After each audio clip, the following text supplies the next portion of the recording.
Sir नमस्कार। नमस्कार sir जी। Sir क्या नाम है आपका? सर जी मेरा नाम परशुराम लोधी, ग्राम माड़िया अग्रसेन, तहसील गढ़ाऊटा, जिला सागर, मध्य प्रदेश से हूँ।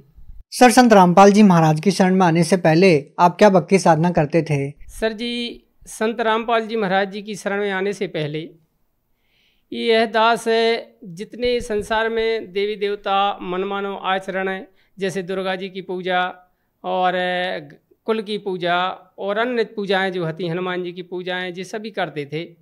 और ये मालूम नहीं था दास के लिए कि आखिर सत्य क्या है। इन्हीं पूजाओं के अंतर्गत भ्रमता फिरता हुआ भटक रहा था। इधर कोई थार पे पहुंचता था, कोई धर्मगुरु के यहाँ पहुंचता था, कोई ब्राह्मणों से पूछता था, तो वो लोग बताते थे कि आपकी क्रियाएं बिगड़ गई हैं, पूजाएं बिगड़ी हैं, पूजाएं छूटी हैं। तो हम उनसे पूछते थे कौन सी पूजा छूटी है, आखिर हमारी आर्थिक स्थिति इतनी क्यों दयनीय होती जा रही है कि मैं पूजा नहीं करता, मैं क्या भगवान का भजन नहीं करता। सर जी हम लड़कों के साथ में 2-2 साल अखंड रामायण का पाठ भी करते थे, गणेश जी की प्रतिमाएं भी लगाते थे, लेकिन आर्थिक स्थिति इतनी बिगड़ गई थी कि खाने की भी मोहताज के लिए हो गए थे। सर इतनी सारी पूजाओं को करते करते भी आप आर्थिक रूप से परेशान थे, आपके जीवन में इतनी सारी प्रॉब्लम थी, तो फिर सर संत रामपाल जी महाराज के बारे में आपको कैसे जानकारी हुई? सर जी जब मैं स्कूल में पढ़ाता था, अस्थायी टीचर था, नियमित नहीं था, तो मैं छुट्टी करके 4 बजे जब मैं घर पे आया तो टीवी चल रही थी। तो उस समय पे मैंने कुछ नहीं देखा और टीवी के सामने बैठ गया, मैं चैनल को बदलने लगा। तो उस समय मैंने चैनल पर ध्यान नहीं दिया, संत रामपाल जी महाराज जी का सत्संग आ रहा था। मैंने नाम भी नहीं देखा, मैंने तो केवल इतना देखा था कि कोई संत एक उंगली ऐसी रख के ग्रंथों पर बता रहा था, बस मैंने इतना देखा था। तो मुझे इतनी खुशी हुई कि कम से कम एक संत ऐसे ही दिखे जो ठोक ठोक के उंगलियां रख के ग्रंथों में बता रहे हैं। और मैंने इस बात की अपने गांव में चर्चा की, तो एक भाई था गांव का, उससे मैंने चर्चा की, तो वो बोले कि ठीक है हम तुमको किताब मंगा देंगे, उस पर देखना, उस पर SMS करना, पुस्तक मंगा लेना। सर आपने अपने जीवन में बहुत सारे संतों के सत्संग सुने, जितनी भी आपने पूजाएं की, बहुत सारे संतों के टीवी के माध्यम से भी आपने सत्संग सुने, तो क्या संत रामपाल जी महाराज के अलावा कोई भी संत सदग्रंथों को खोल के कोई नहीं दिखाता? नहीं सर जी, कोई भी संत किसी भी सदग्रंथ को खोल के नहीं बताता था, केवल अपने मनमानो आचरण बताते थे और उन्हीं पर विश्वास रखते थे। लेकिन जब सच्चाई का पता चला कि संत रामपाल जी महाराज एक एक सदग्रंथ को खोल के बता रहे हैं, तो इस बात के लिए मैंने खोज की। तो लड़का बोला हमारे गांव का, कहले हम तुमको पुस्तक दे देंगे। तो कल दूसरे ही दिन, तीसरे दिन हमारे पास वो ज्ञान गंगा पुस्तक आ गई। तो सर क्या आपने उस पुस्तक को पढ़ा और क्या आपने संत रामपाल जी महाराज से नाम दीक्षा ली? हाँ सर जी, जब संत रामपाल जी महाराज की कृपा ऐसी हुई कि वो पुस्तक बिन मांगी हमारे पास आ गई और मैंने उस पुस्तक को पढ़ा। जी हुई मैंने 1-2 पृष्ठ पढ़े तो मुझे ऐसा लगा कि ये इसमें कोई हटके है, तो मैंने उस पुस्तक को रख दी और वो पुस्तक 6 माह रखी रही।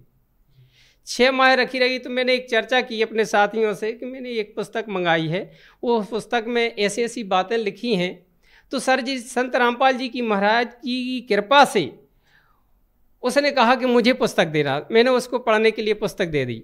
उसने वो गीता पढ़ी थी, तो उसने 3 दिन में पुस्तक पढ़ के हमसे कहा आप पहले गीता पढ़ो फिर इस ज्ञान गंगा से मिलाना, इसमें जो भी लिखा है वो सत्य लिखा है। यह बात मेरे को अटक गई और मैंने उस ज्ञान गंगा को जब पुस्तक को पढ़ा तो मैं तो अचंभित हो खा के रह गया कि वास्तव में ये सच्चाई क्या है। सर जो साधनाएं, जो पूजाएं आप अपने बचपन से करते आ रहे थे और आज आप उन साधनाओं को कह रहे हैं कि वो शास्त्रों के विरुद्ध थी, और जब आपने ज्ञान गंगा पुस्तक को आपने पढ़ा तो आपको लगा कि जो भी बातें संत रामपाल जी महाराज जी बताते हैं वो वेदों और गीता में हूबहू लिखी है। तो सर आपने जो पहले धर्मगुरुओं के सत्संग सुने थे और संत रामपाल जी महाराज द्वारा लिखित ज्ञान गंगा पुस्तक आपने पढ़ी, तो सर उनमें आपको क्या भिन्नता लगी? तो सर जी ज्ञान गंगा पुस्तक में ऐसी बातें मिली जो संत रामपाल जी महाराज जी ने अर्थ सहित उसमें प्रमाण सिद्ध करके दिखाया कि जिन पूजाओं को तुम कर रहे हो, जिनको भगवान मान रहे हो, इनसे कोई लाभ होने वाला नहीं है, ये पूजाएं व्यर्थ हैं। और उन सदग्रंथों में प्रमाण और सिद्ध करके दिखा दिया कि आपको इससे कोई लाभ होने वाला नहीं। तो उसमें मूर्ति पूजा करना, भूत पूजा करना और अन्य देवी देवताओं की पूजा करना और उनके सामने क्षमा याचना मांगना कि हमारा ऐसा काम बन जाए, ऐसा काम है, जी सब कोई लाभ नहीं था इनसे। तो सर जी जब इस प्रकार की सिद्ध प्रमाण सहित मुझे ये ज्ञान मिला तो मैं तो अचंभित होकर रह गया कि अभी तक हमने अपनी ज़िंदगी में ये पहली बार ज्ञान मिला और पहली बार ये सत्य प्रमाणित मिला। तो मैं सर जी अचंभित खा के रह गया कि अभी तक मैं व्यर्थ पूजाएं में बिता रहा और मेरे पूर्वज भी इसी पूजा को करते करते ना जाने भूत बन के कहाँ भटक रहे होंगे। मैं बचपन से ही रामायण का पाठ करता आया हूँ तो मुझे एक ये चौपाई याद आई कि अरण्य कांड दोहा नंबर 14 का चौपाई नंबर 8वीं में राम ने लक्ष्मण ने जब पूछा कि इस मृत्युलोक में आवे के बाद इस जीव को सदा सुखी कैसे होगा, यह रहस्य बताइए, इस जीव का भेद बताइए। तो राम ने उत्तर दिया, कहे तात सो परम विरागी। अरण्य कांड के दोहा नंबर 14 की 8वीं चौपाई के में राम ने उत्तर दिया, कहे तात सो परम विरागी और तृण समसिद्धि 3 गुण त्यागी। राम ने कहा कि लक्ष्मण जी, यदि कोई सच्चा सुख प्राप्त करना चाहता है जीवात्मा तो उसके लिए तृणका के समान सिद्धि और 3 गुण, सिद्धि का अर्थ दुर्गा और 3 गुण रजोगुण ब्रह्मा, सतोगुण विष्णु, तमोगुण शिव जी, इनसे दूर जो हो जाएगा उसके लिए सदा सुख मिल सकता है। तो सर क्या यही कारण है कि जो भी संत रामपाल जी महाराज से नाम दीक्षा लेता है उनको सुख होने प्रारंभ हो जाते हैं? हाँ बिल्कुल। जब मैंने इस प्रकार का ज्ञान मिला और मुझे सत्य मिला तो मेरे भीतर से केवल एक ही आस्था लग गई कि मुझे परमात्मा सदगुरु रामपाल जी की शरण में जाना है, मुझे दीक्षा लेना है। सर आपके अलावा इस बात को गहराई से कोई नहीं समझ पाएगा कि जो रामायण में पहले से ही ये बातें लिखी गई हैं, जो तीनों गुणों के देवताओं की पूजा छोड़कर एक उस पूर्ण परमात्मा की भक्ति करता है उसको सारे सुख प्राप्त होते हैं। तो सर हम आपसे जानना चाहते हैं, संत रामपाल जी महाराज से नाम दीक्षा लेने के बाद जैसा आपका मानना है कि शास्त्रों अनुकूल साधना करने के बाद आपको क्या क्या लाभ मिला?